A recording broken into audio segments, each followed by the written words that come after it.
Assalamualaikum warahmatullahi wabarakatuh. Berjumpa lagi dengan saya Irwan Saamunu dalam channel catatan Irwan Saamunu.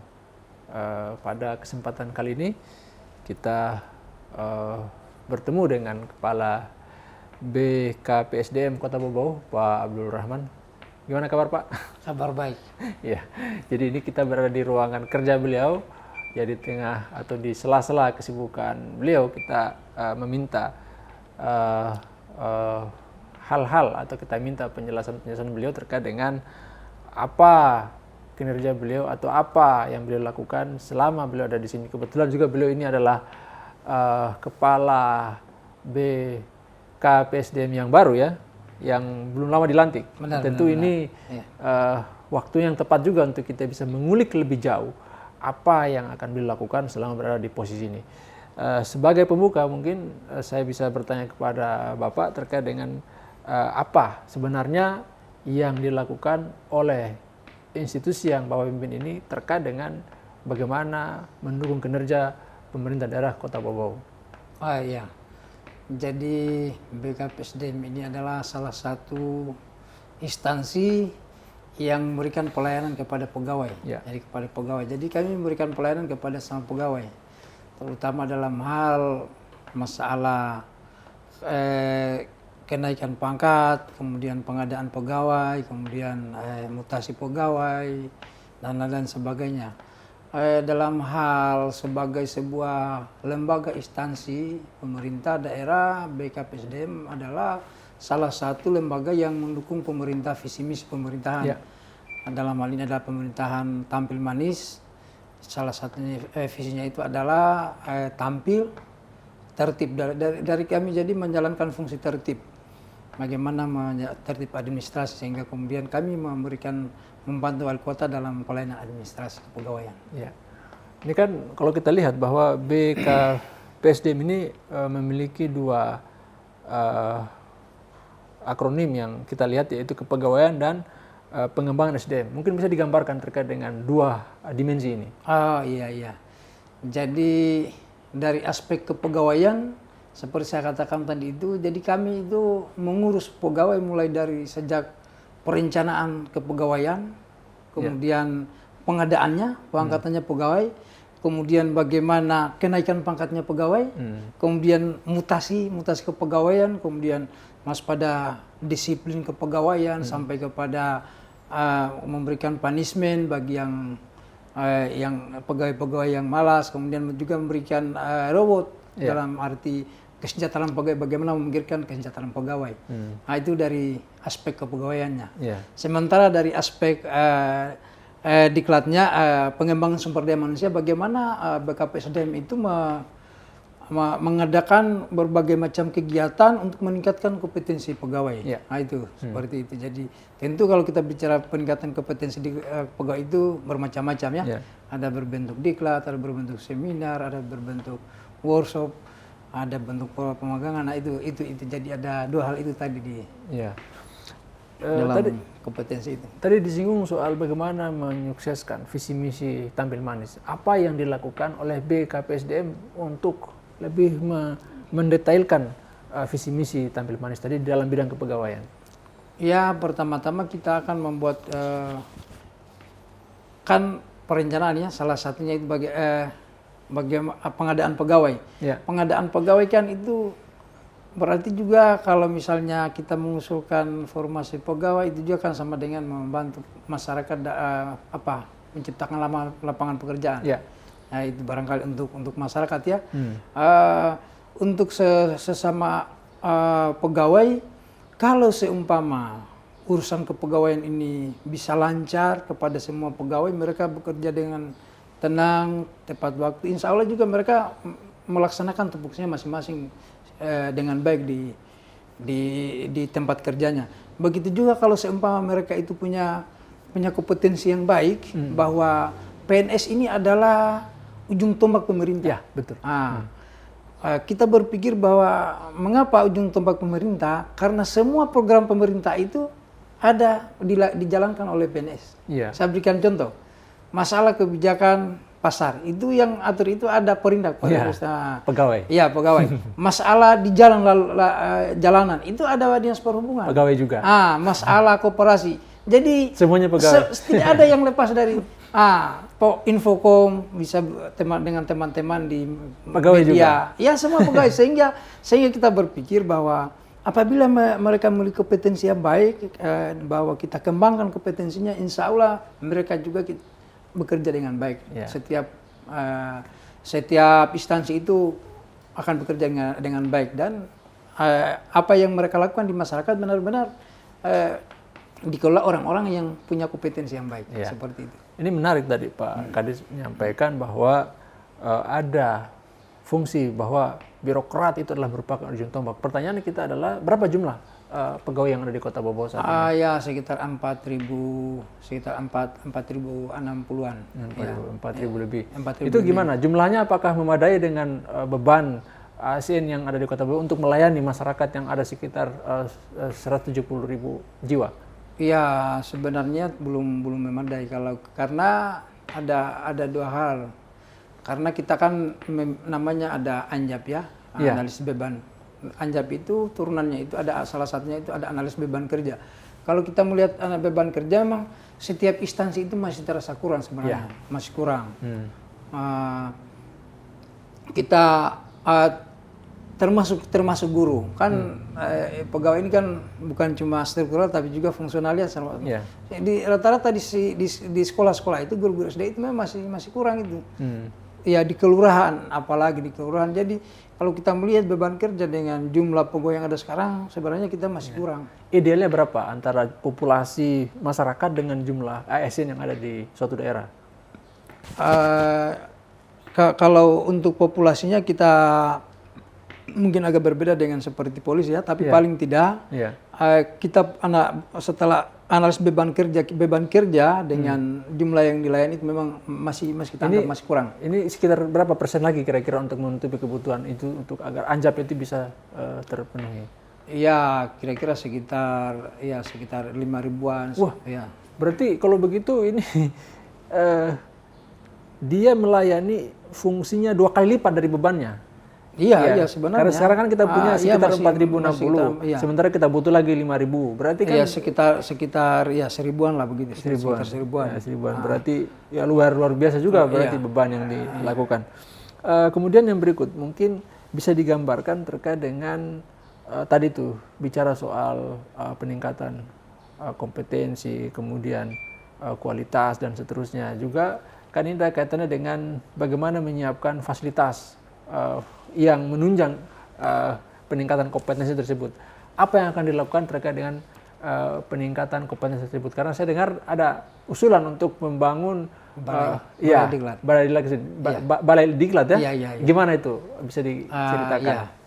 Pertama dari aspek kepegawaian aspek kepegawaian dulu. Kita kemarin itu kita sudah buat pertama sidak yang ada di BKD ini, yaitu sistem informasi digital kepegawaian. Kemudian kami juga membuat MySidak lagi yang sudah berbasis online, aplikasi dan berbasis online. Itu bagaimana supaya memang data-data pegawai kita itu bisa terdeteksi dengan baik semua, mulai dari SK pertamanya, kemudian diklat apa yang pernah diikuti, termasuk pendidikan apa yang dimiliki oleh pegawai itu, jadi semua kelihatan di situ, dia rekam jejaknya. Itu kemudian tentu akan ada notifikasi penyampaian kepada pegawai yang bersangkutan secara digital. Secara digital. Jadi sudah berbasis HP Android Ketika misalnya orang mau naik pangkat, misalnya April, insya Allah bulan itu sudah disampaikan ada notifikasi penyampaian dari aplikasi itu bahwa Anda akan naik pangkat, sehingga atau 3 bulan sebelumnya itu, sehingga yang bersangkutan sudah ketahui, sudah persiapkan itu. Jangan tiba-tiba bahkan ada orang yang lupa bahwa dia sudah harus naik pangkat, ada orang seperti itu. Jadi dengan adanya notifikasi seperti itu, diingatkan kepada yang bersangkutan bahwa sudah saatnya, termasuk mungkin pensiun, pokoknya urusan-urusan yang menyangkut kepegawaian yang sifatnya dibutuhkan oleh semua orang, insya Allah disampaikan melalui Android itu. Android itulah yang akan menyampaikan secara otomatis. Itu. Kemudian ke depannya juga kita akan membuat seperti misalnya Sinjab, Sistem Informasi Jabatan, Sisdik, Sistem Informasi Diklat, termasuk surat-surat kita sudah akan menggunakan surat elektronik. Karena memang kita sudah harus berpikir begitu.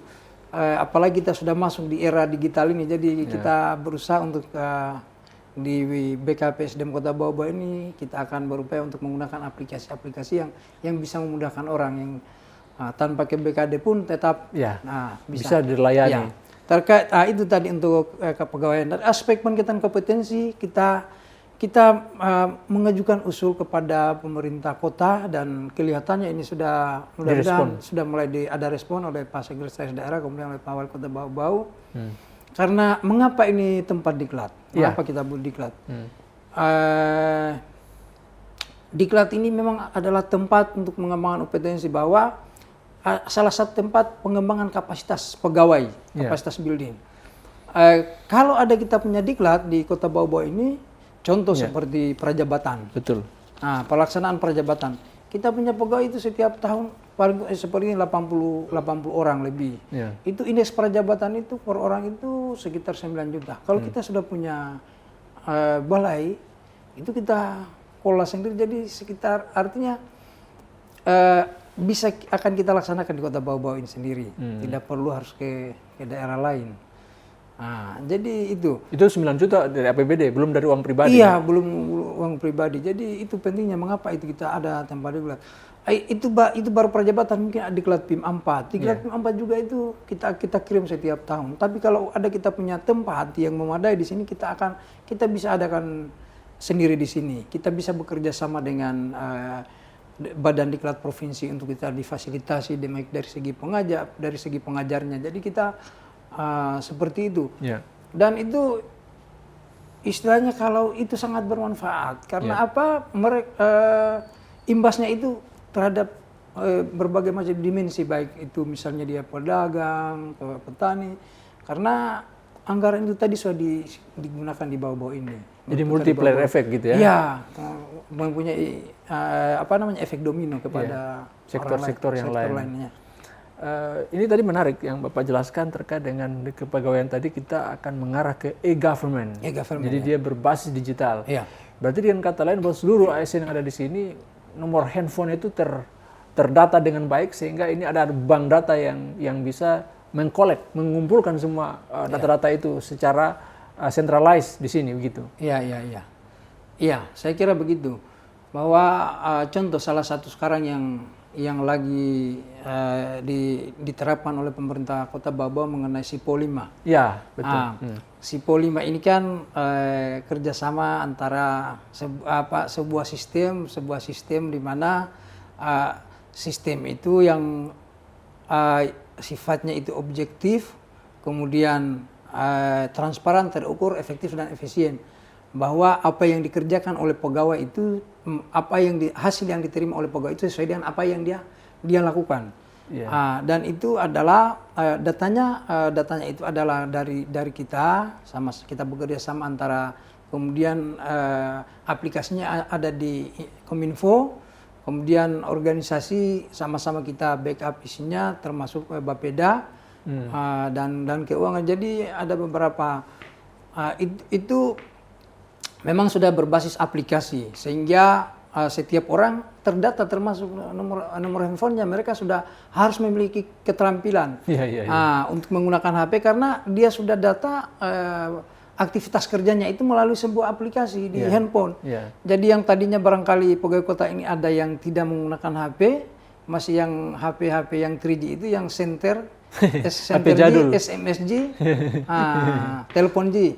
Sekarang sudah harus Android. Artinya karena kalau dia tidak mampu mengoperasikan Android, otomatis tidak bisa dia input aktivitas kerjanya. Itu sekarang ada semacam tren seperti itu yang sudah e-government. Artinya bagaimana menggunakan aplikasi berbasis online. Itu barangkali. Ini kan luar biasa inovasi dan kreativitas atau hal yang mengarahkan agar bagaimana caranya supaya ASN kita itu produktif.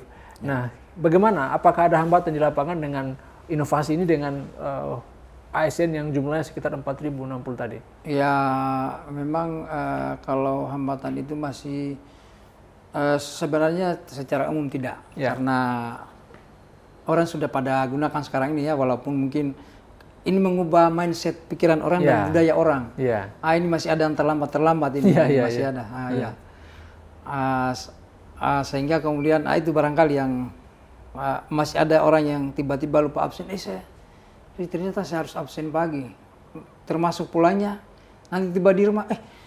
Saya harus pulang ke kantor ini untuk saya absen, karena dia sudah pulang tepat waktu, tapi dia lupa absen. Ini salah itu bahwa ada beberapa memang masih mengubah kebiasaan orang, termasuk datangnya, karena dia harus datang tepat waktu. Karena kalau dia tidak absen di area kantor itu tidak bisa jadi. Jadi ada memang kelihatan perubahan, ada perubahan. Ini barangkali yang diharapkan oleh pimpinan daerah ya, baik Pak Tamrin maupun kebetulan waktu itu juga Pak Sekda, waktu kami ke Surabaya melihat aplikasi di kota Surabaya waktu itu, AKD, ada AKD, sehingga kemudian itu barangkali setelah juga melakukan beberapa tempat, melihat beberapa tempat itu, ternyata di Surabaya yang bisa kita gunakan. Ya, tapi di sana namanya performance atau kinerja. Tapi kita namanya itu menjadi SIPO 5. Ini Pak Kadis, kita tahu bahwa Bau-Bau ini adalah merupakan daerah otonom yang berstatus kota. Ini berbeda dengan daerah yang di sekitarnya yang berstatus kabupaten. Nah, tentu ini kan punya karakteristik yang berbeda dengan daerah yang lain. Apa kira-kira karakteristik yang berbeda yang dimiliki oleh Kota Bau-Bau yang dimiliki juga oleh pegawainya yang ini berbeda dengan daerah yang ada di sekitarnya yang notabene adalah merupakan kabupaten? Ya, kalau kita berbicara karakter itulah seperti yang diharapkan oleh Pak Tamrin ini, supaya kita berpolimain. Maksudnya kita pemaham siaka, puangkang kataka, popia piara, pomaya dan pobinci-binci kikul, itu barangkali yang di karakter itu barangkali yang didorong oleh Wali Kota Bau-Bau dalam AS Tamrin, supaya setiap pegawai itu punya po5 di dalam dadanya, supaya bisa kita saling, bagaimana sesama pegawai itu bisa kita bisa saling mengangkat derajat, kita saling menyayangi. Itu barangkali yang diharapkan. Bahwa kalau masalah daerahnya, saya berharap bahwa karena kita berada di tengah-tengah, maka kiranya kita bisa bermanfaat buat daerah-daerah sekitar kita. Sehingga kemarin waktu pelaksanaan tes CPNS beberapa waktu lalu, yang 2018 kemarin itu memang pusatnya di Bau-Bau. Jadi semua daerah-daerah itu ikut di Bau-Bau, karena itu salah satunya kita berharap supaya Kota Bau-Bau ini bisa bermanfaat juga buat daerah-daerah lain, karena kita berada di tengah-tengah. Dan sebagai kota yang sebagai kota, tentu memang sebaiknya kita selalu menjadi tolok ukur ini buat kabupaten Gama. Jadi seperti itu. Jadi ASN-nya ujung tombak, Kota Bau-Baunya tolak ukur. Jadi ini risiko yang harus dipikul, dan ini saya kira bukan beban yang ringan ini. Saya kira begitu. Terus yang berikut Pak Kadis, mungkin bisa digambarkan terkait dengan tadi kebutuhan ASN kita yang memang masih kurang kalau kita lihat sesuai dengan anjapnya. Di sisi yang lain kan rekrutmen pegawai negeri juga ini gimana? Kan kesannya rekrutmen ini antara jumlah formasi yang diberikan, kemudian tadi itu antara anjap dan angka pensiun juga kan termasuk tinggi. Nah ini gimana nih? Bisa dijelaskan? Ya, itulah kita berharap bahwa paling tidak bisa mengganti orang-orang yang pensiun, karena jumlah pensiun pegawai kita ini cukup tinggi setiap tahun. Ada sekitar 100 orang. Kurang. Itu lebih dari 100 orang. Paling kurang 100 orang. Sementara rekrutmen dalam rekrutmen kita itu kadang, contoh tahun kemarin hanya 82 orang. Berarti lebih banyak yang keluar daripada yang masuk? Iya, lebih banyak yang keluar. Jadi inilah kita berharap supaya bisa tertutup ini. Kalau kita diberikan informasi yang bisa menutup kekurangan-kekurangan pegawai tadi. Itu kita lihat dari pensiunnya saja, belum kita lihat dari segi anjapnya. Kalau dari segi anjapnya pasti kita lebih besar lagi. Makanya artinya kita juga berharap ini bisa balance, dalam arti bahwa paling kurang antara yang pensiun dengan yang masuk itu bisa sama. Untuk menjawab itu, tahun ini kira-kira berapa kebutuhan pegawai negeri kita kalau misalnya rekrutmen itu dibuka, dan usulan itu seberapa banyak? Kita untuk sementara ini PPK yang menjadi wacana pusat ini untuk diangkat, itu P3K. Pegawai dengan perjanjian kerja. Itu yang untuk sementara ini. Jadi kita juga masih menunggu berapa formasi yang akan diberikan oleh pusat. Tapi kemarin itu kita sudah mengusul sebenarnya melalui dinas itu ada sekitar 200 lebih untuk kekurangan guru SD itu. Dan SMP itu terbatas beberapa mata pelajaran tertentu seperti olahraga dan seni, pendidikan agama. Untuk yang lain-lainnya itu. Jadi kita menunggu saja dari pusat. Mudah-mudahan kita berikan informasi yang lebih. Kemudian yang berikut mungkin perlu dijelaskan juga, kita ini kan menghadapi masa pandemi COVID-19. Apakah ini juga berpengaruh terhadap kinerja ASN dalam melayani masyarakat? Iya, memang, dan adanya pandemi ini semua sektor lah memang ada berpengaruh. Begitu juga halnya termasuk juga di kepegawaian. Cuma kita berusaha supaya olehnya itu memang kita mencoba bentuk-bentuk yang sifatnya menggunakan e-government supaya untuk mengurangi orang bertemu, tetapi kita berusaha untuk kita bekerja lah dengan maksimal walaupun di era pandemi. Memang kalau di awal-awalnya itu harus sangat terasa, tapi setelah berjalan sekian lama ini sudah mulai sedikit-sedikit ada perubahan, dan itulah tadi kita mengupayakan program-program yang sifatnya bisa digitalisasi supaya mengurangi orang untuk bisa bertemu. Jadi mengurangi orang untuk bertemu, tapi ada maksimalisasi dalam pelayanan. Ada pelayanan tetap berjalan.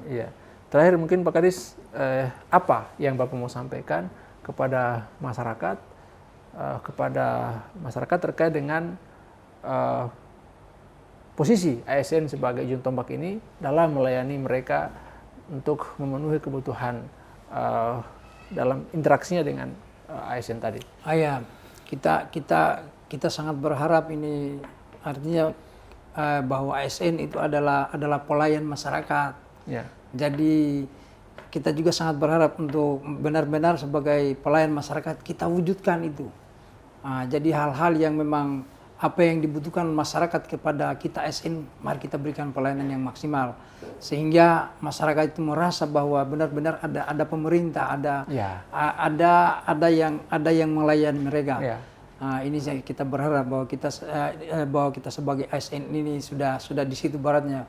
Mari kita betul-betul kita tampil sebagai wujud wakil pemerintah pusat, orang yang melayani masyarakat. Apa yang menjadi kebutuhan masyarakat kita bisa layani dengan baik.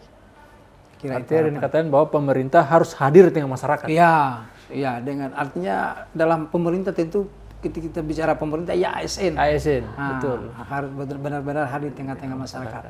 Seperti itu. Dan saya kira itu sejalan dengan apa juga yang selalu disampaikan oleh Pak Tamrin melalui Polimanya.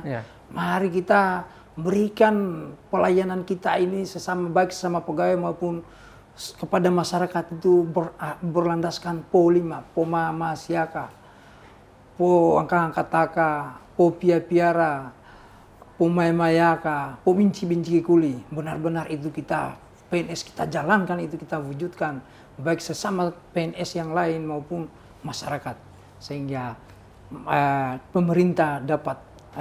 masyarakat dapat merasakan pemerintah di dalamnya, bahwa mereka benar-benar diperhatikan oleh pemerintah. Itu barangkali. Baik. Ini luar biasa penjelasan yang beliau sampaikan ini.